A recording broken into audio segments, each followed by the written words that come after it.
Hello everybody, welcome to Physics 2 lecture. So what was our yesterday's point? Anyone tell me? Average power in LCR circuit. कारण मला वाटतं आपण लेक्चरमध्ये average पॉवरचं equation आपण find केलेलं आहे. इक्वेशन तुम्हाला फॉर्म्युला दिला होता, त्या फॉर्म्युलानुसार आपण ते सॉल्व्ह केलं. किती मिळालं आपल्याला answer? Average power is equal to ERMS dot IRMS dot cos phi. What is phi? Phi is the phase difference. आता काय करायचं आहे तुम्हाला? इथं पॉवर फॅक्टर फाइंड करायचा आहे. We have to find power factor. आता पॉवर फॅक्टर फाइंड करण्यापूर्वी पहिल्यांदा आपल्याला हे रेझिस्टर, इंडक्टर आणि कॅपॅसिटर तिथला पॉवर जो आपण फाइंड केला होता ते जरा थोडं बघूया. आता इन जनरली ज्या वेळेला इंडिव्हिज्युअल रेझिस्टर हा कॉम्पोनंट ज्या वेळेला घेतला त्यावेळेला ऍव्हरेज पॉवर किती मिळाला? तर ERMS इंटू IRMS, बरोबर. म्हणजे आता इथं रूट मीन स्क्वेअर साठी तुम्हाला करंट आणि EMF मिळतोय. मग आता इथं जो पॉवर तुम्हाला मिळाला तो पॉवर काय आहे? This power is called as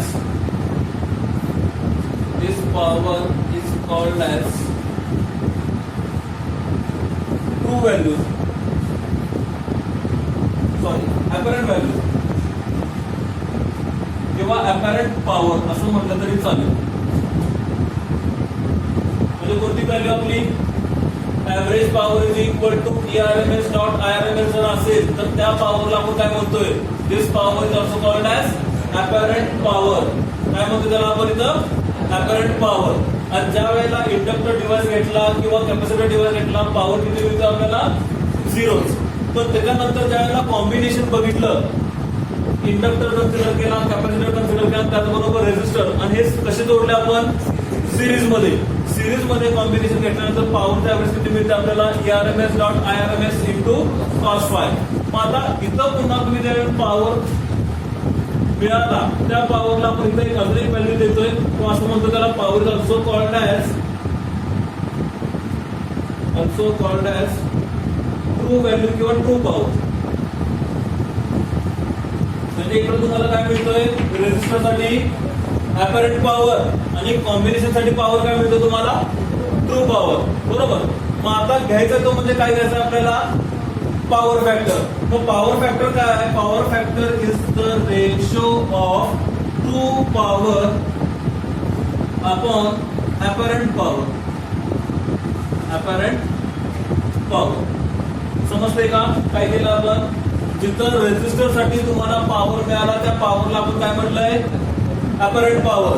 आणि जिथं कॉम्बिनेशन साठी तुम्हाला जे पॉवरचं इक्वेशन जे मिळालंय त्या पॉवरला आपण काय म्हटलं इथं? True power. की जेणेकरून power factor is equal to it is the ratio of true power to the apparent power. मग ट्रू पॉवरची व्हॅल्यू किती आपल्याकडं?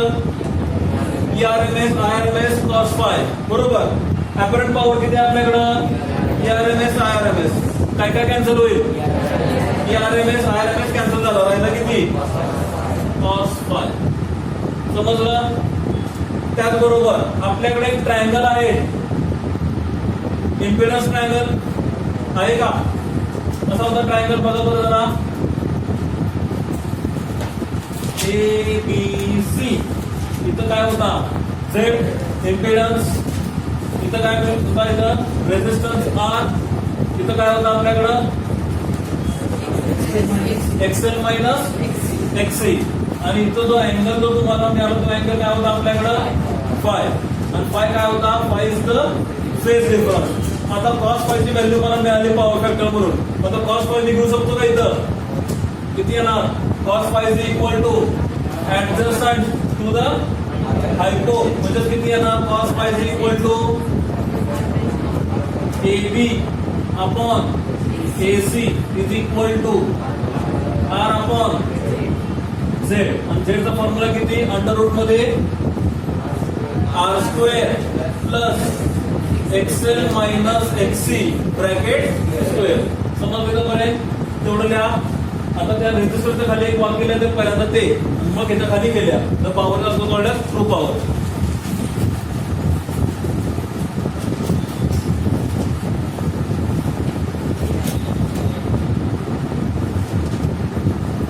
इथं रेझिस्टरचा पॉइंट आहे, इथं हे लिहिलंय त्याच्या खाली एक वाक्य लिहायचं आहे. This power is also called as apparent power. रेझिस्टरच्या पॉइंट मध्ये apparent power.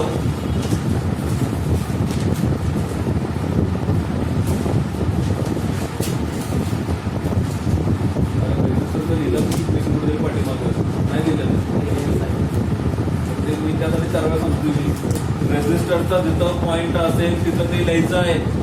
This power is called as a apparent power. आणि खालचं एक्सप्रेशन तिथं संपलंय त्याच्या खाली लिहायचं. The power is also called as a true power. True power.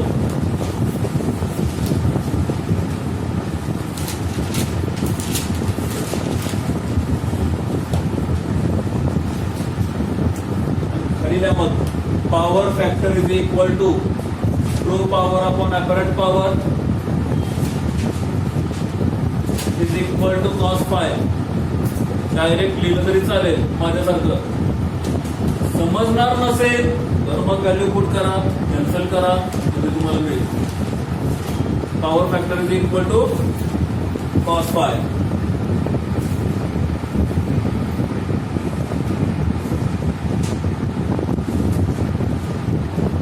झालं हे power factor.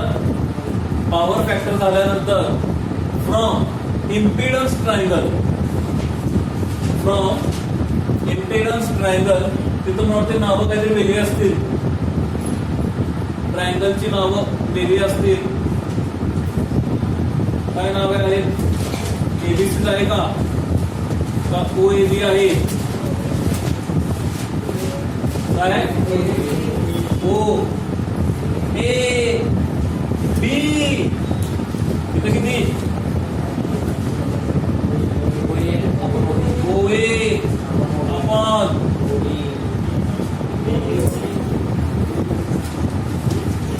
O B. It is equal to R upon Z. What is Z? Impedance. What is R? Resistance of a resistor. मग Z ची value पण put करा, म्हणजे किती येणार? R upon under root मध्ये R square plus in bracket XL minus XC square.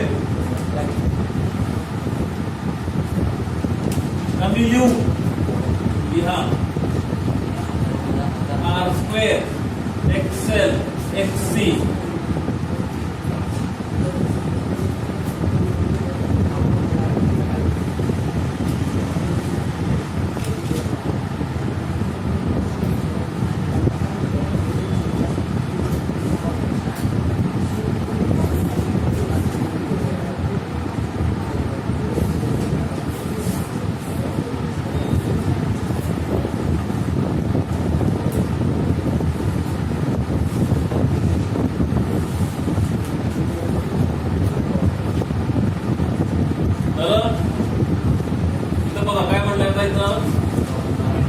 For non inductive circuit. म्हणजे आता त्या कॉम्बिनेशन मध्ये आपण काय काय जोडलंय? L जोडलाय, C जोडलाय आणि R जोडलाय. आता त्या इंडक्टर आणि कॅपॅसिटर साठी आपल्याला फेज डिफरन्स किती मिळणार आहे? π/2 म्हणजे 90 डिग्री. बरोबर. म्हणजे आता इक्वेशन पण आपल्याकडे आहे ERMS, IRMS आणि cos फाय. मग cos फायची व्हॅल्यू तुम्हाला किती घेतली पाहिजे की जेणेकरून तुम्हाला ती तुम्हाला 0 मिळायला पाहिजे? cos 0 घेतला तर किती येणार? 1. म्हणजे तिथं तुम्हाला पॉवर मॅक्सिमम मिळणार which is eligible for resistor. बरोबर. आणि cos 90 घेतल्यानंतर तुम्हाला किती मिळणार आहे? Power is equal to 0. म्हणजे या L आणि C ला तुम्हाला अँगल किती असणार आहे? 90. बरोबर. मग आता मी काय म्हणतोय, त्या तीन कॉम्बिनेशन साठी आपण काय म्हणलंय? For non inductive circuit. म्हणजे एक तर आपल्याकडे LC नसेल, एक तर आपल्याला LC नसेल, किंवा असेल तर त्या दोघांचा रेझिस्टन्स मला काय मिळणार आहे? इक्वल. कंडिशन मी घेतोय. एक तर ते सर्किटच नसतील, म्हणजे फक्त आपल्याकडे रेझिस्टर असेल, किंवा जर असले तर त्या दोघांचा रेझिस्टन्स काय असणार आहे? इक्वल असणार आहे. म्हणून मी त्याला काय म्हणलंय? If XL is equal to XC. आता इक्वेशन आपल्याकडे आहे तो impedance according to triangle cos phi is equal to किती? R अपॉन अंडर रूट मध्ये R square plus XL minus XC. मग आता एक्सेलची व्हॅल्यू आपण एक्सी ला बरोबर सांगतोय, बरोबर. म्हणजे आता एक्सेल मायनस एक्सेल मध्ये किती येणार, म्हणजे राहिलं किती तिथं equation, cos phi is equal to r upon under root r square, बरोबर ना. कारण एक्सेल ऍक्च्युअली ठेवला, एक्सेल आणि एक्सेल केला म्हणजे तुम्हाला एक्सेल मध्ये 0 मिळाला, म्हणजे राहिला किती फक्त अंडर रूट मध्ये r स्क्वेअर. इथं स्क्वेअर आणि स्क्वेअर रूट काय झाला, कॅन्सल. इज इक्वल टू राहिलं किती r बाय r, r काय झाला, म्हणजे व्हॅल्यू किती मिळाली, cos phi is equal to 1, बरोबर. म्हणजेच हे कोणासाठी मिळालं, 1 रेजिस्टरसाठी. म्हणजे इथं पण प्रो होत आहे, बरोबर ना. म्हणजे आपण तिथं काय सांगितलं होतं, फेज डिफरन्स आपल्याला किती मिळतोय, phi इज इक्वल टू 0. पण तीच व्हॅल्यू मिळाली ना, cos 0 इज इक्वल टू 1, म्हणजे therefore phi is equal to किती, 0 फॉर रेजिस्टर. त्यावेळेला हे दोघं होते का, नव्हते. जरी असले तर त्यांचा रेजिस्टन्स काय आहे, सेम आहे. त्याच्या लक्षात. मग आता ह्याच्या बरोबर अपोजिट, आता इथं म्हणलं रेजिस्टन्स सेम आहे. आता ते दोघं पण आहेत फॉर इंडक्टिव्ह सर्किट, म्हणजे आपल्याकडे इंडक्टर पण आहे आणि कॅपॅसिटर पण आहे. मग कॅपॅसिटर आला म्हणजे तुम्हाला पॉवर किती मिळणार आहे, 0, बरोबर. मग तो 0 आणण्यासाठी माझ्याकडे phi किती असणार त्यावेळेला, त्याचा फेज डिफरन्स π/2. π/2 मध्ये किती आला, phi is equal to 90. phi is equal to 90, मग cos 90 is equal to 0. Means average power for inductive and capacitor is 0. समजलं इथपर्यंत. चला राहिलेलं पूर्ण करा आता. For non inductive circuit XL is equal to एक्सी.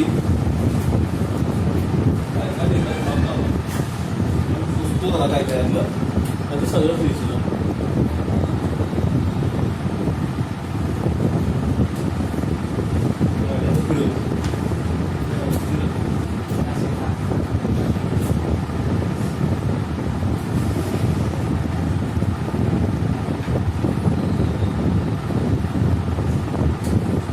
नंबर देताय का इक्वेशन नंबर, त्याला काहीतरी म्हणा, काय म्हणताय ते म्हणा. आणि if XL is equal to XC झाल्यानंतर इक्वेशन ए बिकम्स, बाबा ना असं करतोय, if XL is equal to XC then equation A becomes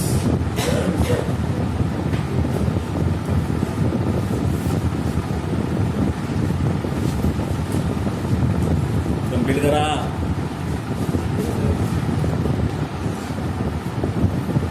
चला याच्या पुढे घ्या.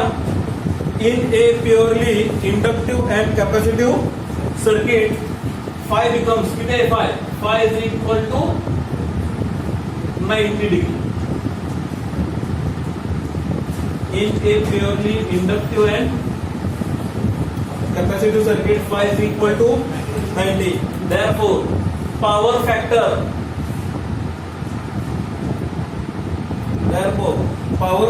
equal to 0. Power factor equal to 0.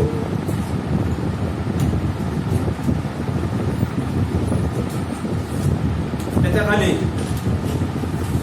therefore average power हा formula, average power is equal to ERMS IRMS cos phi ची व्हॅल्यू किती, 90, cos 90 is equal to 0.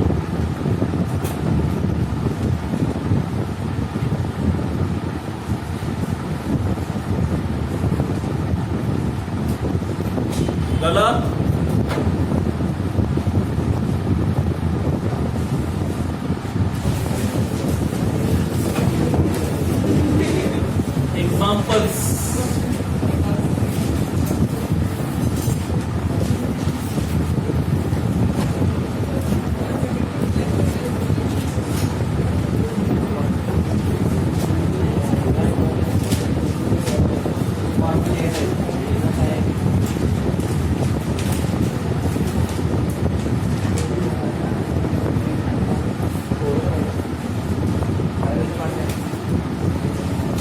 सांगताय का? काय काय फॉर्म्युला घेतलेत आपण? Is equal to A naught sine omega T, परत I is equal to I naught sine omega T, त्याच्यानंतर ERMS is equal to A naught upon root 2, तसंच IRMS is equal to I naught upon root 2. अजून कुठला? काय formula? काय formula average पॉवरचा?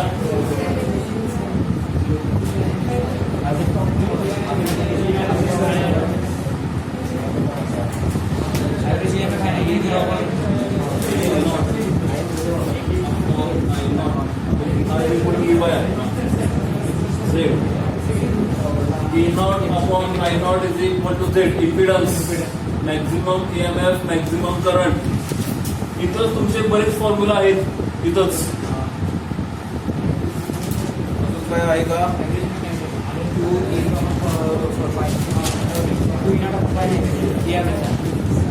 XL XC, XL is equal to omega L, which is equal to 2 pi f into L. XC is equal to 1 upon omega C, 1 upon omega म्हणजे किती रे? 2 pi f into C.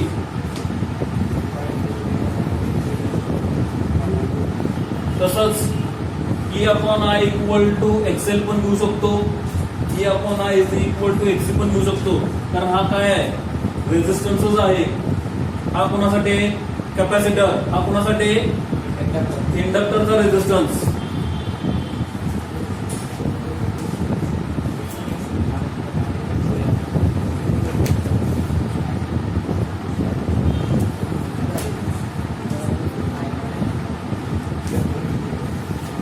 Average power घ्या resistor साठी किती? Average power resistor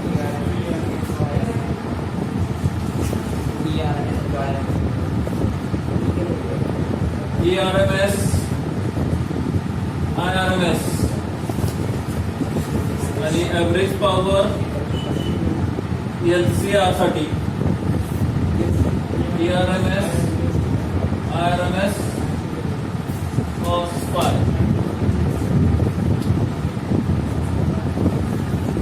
तसंच काय average current मध्ये काय राहिले का? इम्पिडन्स झेडचा फॉर्म्युला लिहून घ्या. इम्पिडन्स झेड राहिला. Impedance Z is equal to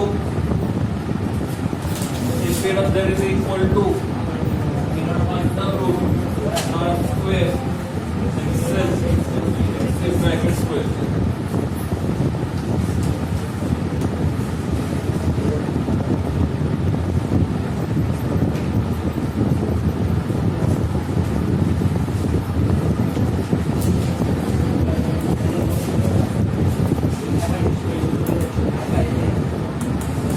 चला पहिले एक्झाम्पल घ्या. Example number 1.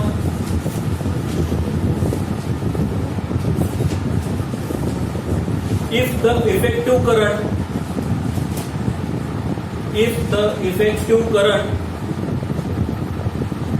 in a 50 cycle, if the effective current in a 50 cycle AC circuit is 5 ampere. AC circuit is 5 ampere. What is the peak value of current? What is the peak value of current? Peak value म्हणजे कोणती value? Maximum value. Peak value of the current. Question mark. What is the current? What is the current 1 by 600 seconds? 600 seconds. Full stop. After after if was zero. After if was zero.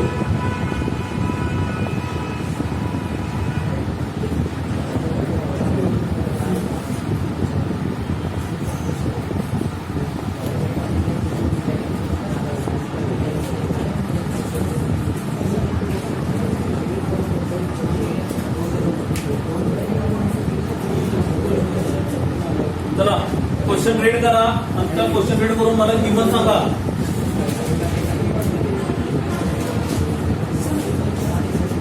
Given if the effective current in A 50 cycle.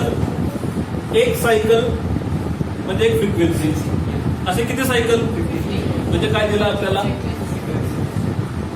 F is equal to 50. Unit काय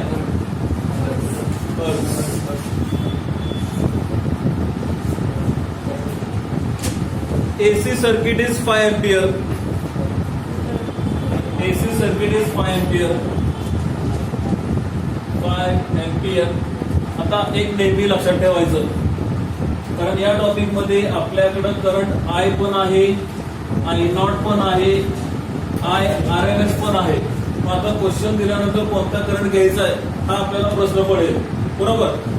ह्याच्यासाठी तर ते पीकच सांगणार आहे. पीक value म्हणजे maximum value, तिथं तुम्हाला E0 मिळेल किंवा I0 मिळेल. एसी सर्किट ज्या वेळेला म्हणतील तिथं तुम्हाला ज्या वेळेला पोटेन्शियल सांगतील, तिथं तुम्हाला करंट सांगतील, तर तिथं तुम्हाला कोणत्या व्हॅल्यू घ्यायच्या आहेत. RMS व्हॅल्यू कन्सिडर करायचे, रूट मीन स्क्वेअरच्या व्हॅल्यू. म्हणजे बघा आता क्वेश्चन आपला कसा आहे. If the effective current in A 50 cycle AC circuit is 5 ampere. म्हणजे त्या एसी सर्किट साठी तुम्हाला करंट दिलाय, म्हणजे तो करंट आपला किती आहे. IRMS is equal to 5 ampere. What is the peak value. Peak value कुठला फाइंड करायचा आहे, करंट का EMF. What is the peak value of current म्हणजे काय येणार. टू फाइंड मध्ये I0, टू फाइंड मध्ये I0 आणि त्याचबरोबर what is the current 1/600 second after if was zero. 1/600 second म्हणले म्हणजेच काय दिलंय, टाइम दिलाय. T is equal to 1/600 second.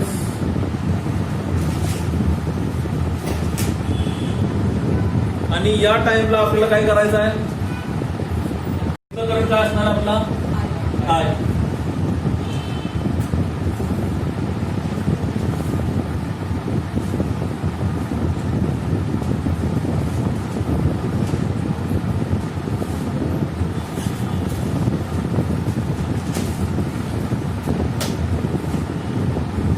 Solution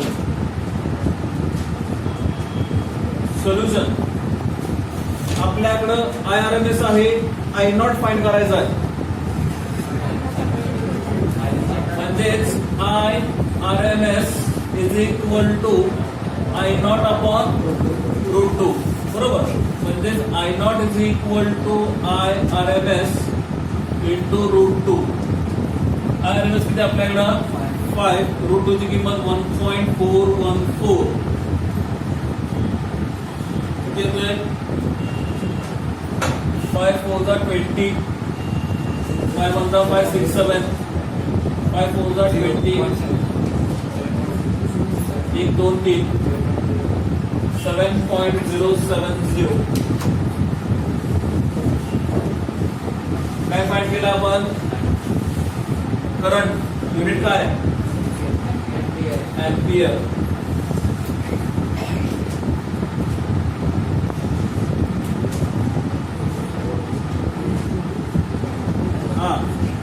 second काय फाइंड करायचं आपल्याला, सेकंड फाइंड करायचा तो म्हणजे करंट. आता हा करंट कोणता आहे, इन्स्टंट करंट आहे. मग इन्स्टंट करंट साठी आपण काय केलंय, EMF सोर्स जो अप्लाय केला होता तो EMF किती होता आपल्याकडं. EMF source is equal to E0 sin omega t. त्याच्यापासून मिळालेला करंट हा किती होता, I is equal to I naught sine omega t. मग तो आपला इन्स्टंट करंट म्हणजे I is equal to I naught sine omega t. Current I is equal to I naught sine omega t. I naught मिळाला का आपल्याला? Omega frequency दिलेली म्हणजे omega is equal to 2 pi F आणि T तर आपल्याला आहेच. I नॉट किती आपल्याकडं 7.070 साइन ओमेगा म्हणजेच 2 पाय एफ इंटू टी. चला करा सबस्टिट्यूट करा.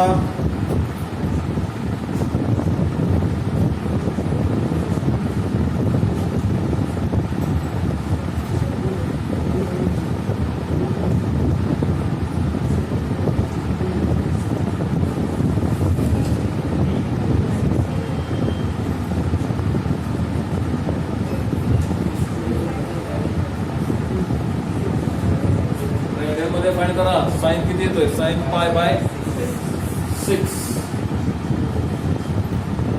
कोणाला किती?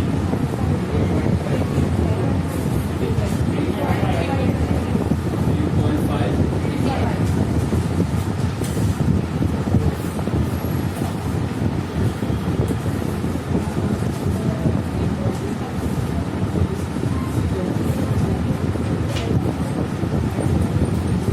कंप्लीट करून घ्या.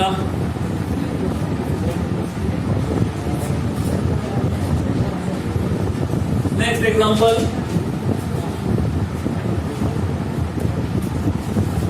बघा. हे लाईट बल्ब काय दिलं आपल्याला? Light bulb is rated 100 watt power दिलाय. बरोबर. त्या गिवन मध्ये power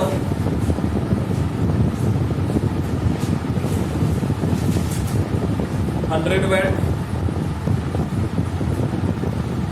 for 220 volt.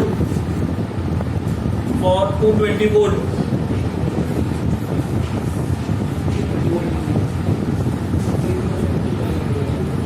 220 volt AC supply of 50 hertz. ERMS 220 volt. आणि पुढे काय सांगितलं त्यांनी? Supply of 50 hertz. F is equal to 50 hertz. Calculate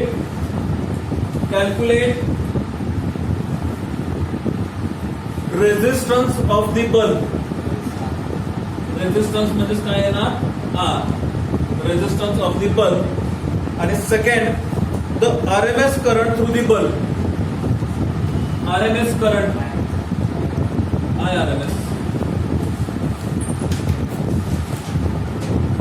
RMS current through the bulb. चला काय वापरणार बघा.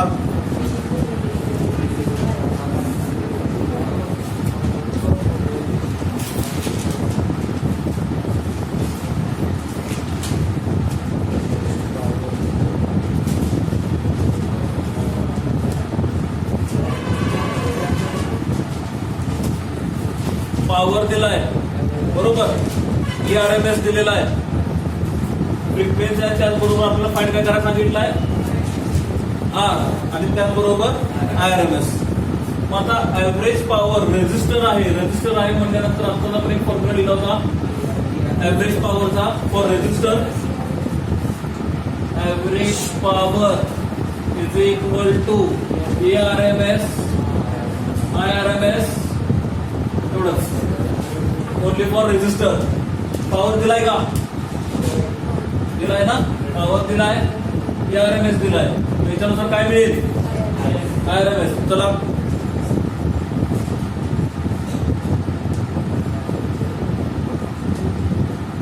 म्हणजे काय ना? अरेंज केलं equation IRMS is equal to P upon ERMS. P किती आपल्या इकडं 100.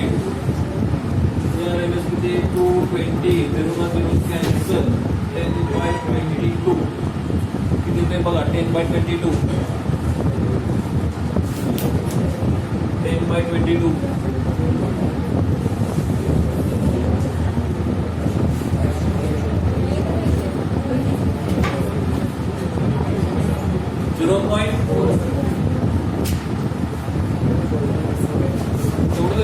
0.4 एक तरी किती सांगा अजून 5 0.45 युनिट काय एम्पियर आरएमएस करंट फाइंड केला आहे. आता काय फाइंड करायचं राहिला आपला रेझिस्टन्स. आता मगाशी मी सांगितलं होतं सगळीकडे फॉर्म्युला तुम्हाला एक सारखाच वापरायचा आहे बरोबर. म्हणजे तुमच्याकडे आता एआरएमएस आहे आयआरएमएस आहे त्याच्यानुसार फक्त तुम्हाला रेझिस्टन्स फाइंड करायचा आहे. माझा फॉर्म्युला काय आता V is equal to IR बरोबर. व्हीच्या ठिकाणी कोण येणार ERMS is equal to IRMS into R म्हणजे R is equal to ERMS upon IRMS. करा व्हॅल्यू सबस्टिट्यूट करा इथे बघा R इज इक्वल टू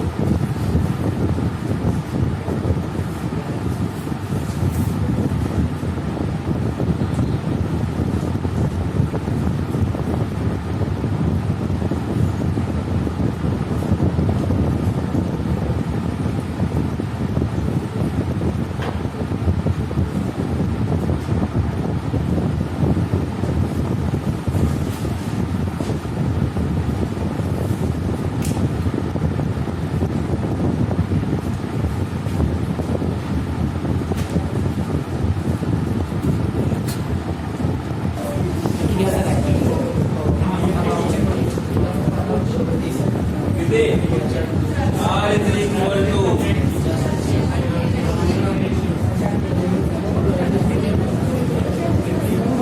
और दोनों का आता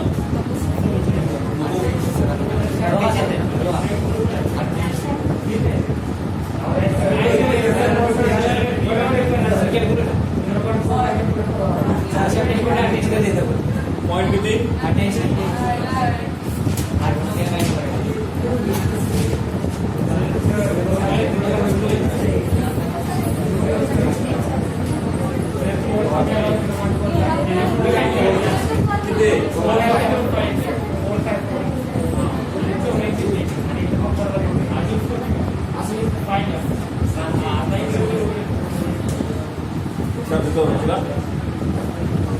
मोबाईल लॉक टेबल आहे का घरी लॉक टेबल घरी